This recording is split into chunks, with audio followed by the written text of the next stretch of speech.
வணக்க மக்களே. மனித உடல்ல மிகவும் சிக்கலான மற்றும் அதிசயமான அமைப்பு அப்படின்னா நரம்பு மண்டலம்.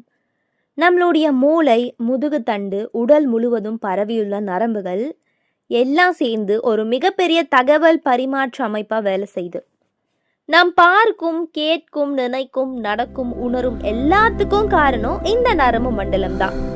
அப்படி அந்த நரம்பு மண்டலத்தை ஆரோக்கியமா வச்சுக்க என்ன மாதிரியான விஷயங்கள் செய்யணும், உணவுகள் அப்படின்றத விட என்ன மாதிரியான விஷயங்களை நம்ம செய்யக்கூடாது, அந்த மாதிரி நிறைய தகவல்களை பற்றி நான் உங்களுக்கு இந்த ஒரு வீடியோவில் ஷேர் பண்ண போகிறேன். நம்மளுடைய சேனலை நீங்கள் இப்போ தான் ஃபஸ்ட் டைம் பார்க்குறீங்க அப்படின்னு சொன்னால் மறக்காமல் சப்ஸ்கிரைப் பண்ணிவிட்டு சைடில் இருக்கக்கூடிய பெல் பட்டனை கிளிக் பண்ணி ஆல் அப்படின்ற ஆப்ஷனை செட் பண்ணி வச்சுக்கோங்க. தொடர்ந்து பாருங்கள், ஆரோக்கியமாக இருங்க மக்களே. ஸோ ஒரு மின்சார கம்பி போல் சிக்னல் வேகமாக ஓடிக்கொண்டே இருக்கும் மூளை ஒரு கட்டுப்பாட்டு மையம். உடல்ல ஒவ்வொரு பகுதிக்கும் தகவலை பெறுது, முடிவெடுக்குது, இந்த மாதிரியான நிறைய விஷயங்களை செய்யுதுல்ல.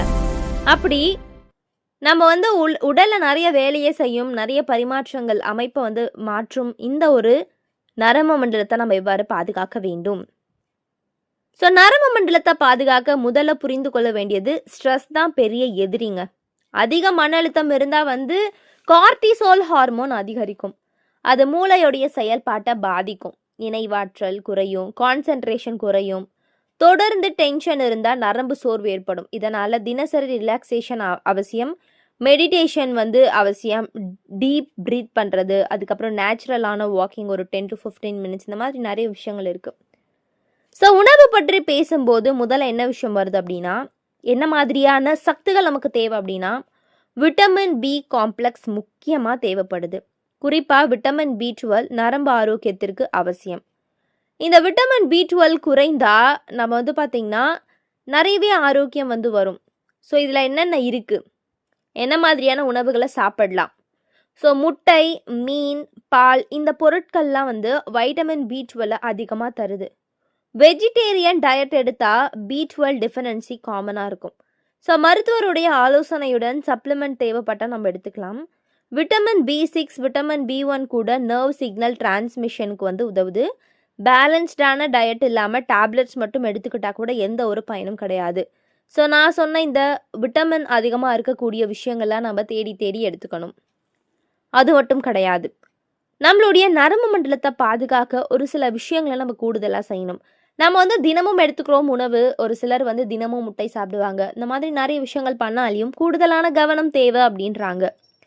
ஸோ ஒமேகா 3 ஃபேட்டி ஆசிட்ஸ் நரம்பு செல்களுடைய மெம்பரன்ஸை வலுப்படுத்தும். அது மட்டும் கிடையாது, டிப்ரெஷன் ரிஸ்க்கு கூட குறைய இது வாய்ப்பு இருக்கு அப்படின்னு பல ஆய்வுகள் சொல்லுது. ப்ராசஸ்டு ஆயில், டிரான்ஸ் ஃபேட் எடுத்தால் நர்வ் இன்ஃப்ளமெண்டேஷன் அதிகரிக்கும். நல்ல கொழுப்பு மற்றும் கெட்ட கொழுப்பு வித்தியாசம் புரிந்து கொள்ள வேண்டும் அப்படின்னு சொல்கிறாங்க.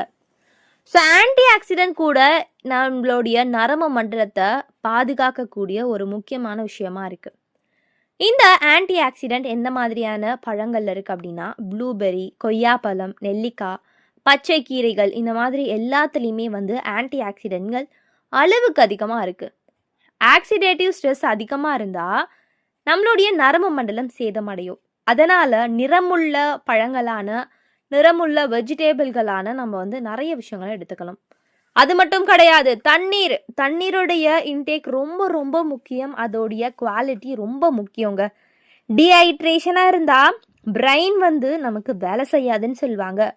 ஸோ நல்லா தண்ணி குடிச்சிட்டு நல்லா ஒரு சுத்தமான மைண்டில் இருந்தால் மட்டும்தான் ஸ்ட்ரெஸ் இல்லாமல் நம்ம எந்த ஒரு வேலையும் கான்சென்ட்ரேஷன் பண்ண முடியும். ஸோ உடற்பயிற்சி பற்றி ஏதாவது சொல்ல வரணும் அப்படின்னா, ஸோ உடற்பயிற்சியும் கூட நம்மளுடைய நரம்பு மண்டலத்தை பாதுகாக்கக்கூடிய ஒரு செயல் தாங்க. ஸோ எக்ஸசைஸ் பற்றி பேசாமல் நர்வ் ஹெல்த் கம்ப்ளீட்டே ஆகாதுங்க.